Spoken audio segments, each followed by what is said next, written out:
Well, long before a new range of clothing arrives in your favorite store, designers around the globe reveal their collections up to 2 seasons ahead during their city's official fashion week. Now, by closely watching the catwalk, we can then predict the trends of the new season before we even try them on.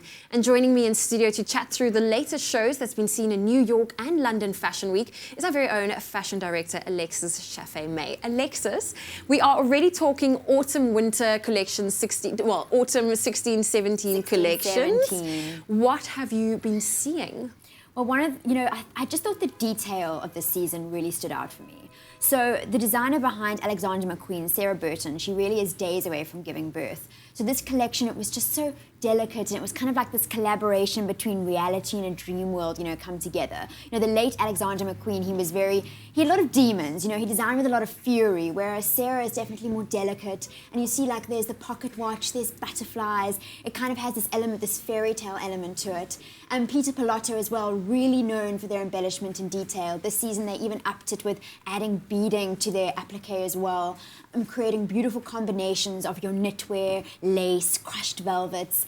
They were inspired by icy Nordic winters. I really like these. Beautiful, beautiful collection. And Mary Catherine Zhu, one of my favorite designers, she describes this collection as Rodeo and Juliet. And really that just says it all. It's Americana 50s married with those rodeo aspects, and again, using incredible detailing, combinations of different fabrics to create these beautiful patterned looks, just absolutely exceptional. And then in New York, Calvin Klein is known as a minimalist designer, but in the recent seasons they've kind of evolved their look a little bit. So how do they push the boundaries of minimalism?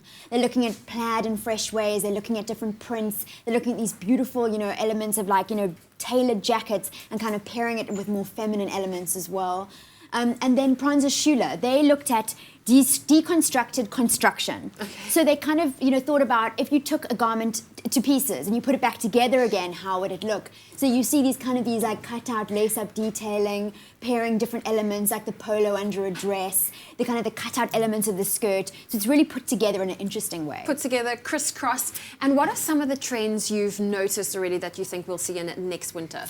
So a few of the key trends is definitely the necktie detail. Lots of bows at the neck, kind of plays into this like prairie dress look, which is coming through even a little bit this winter. It's definitely, I think it also has a little bit of a fairy tale element to it, like you're the historical heroine, of some play, especially with the cape details. And then on the complete opposite hand, you've got this mashup between grunge and 90s and athletic sports luxe, kind of all heaped together on the runway. I mean, really, really 90s there with the slogan and again, the lace-up detail. And then, looking at fabrics, pleating is still huge. I mean, pleating we've had for a couple winters now, but for next winter we're looking at, the combinations of it. So how do you pair your pleats in different ways?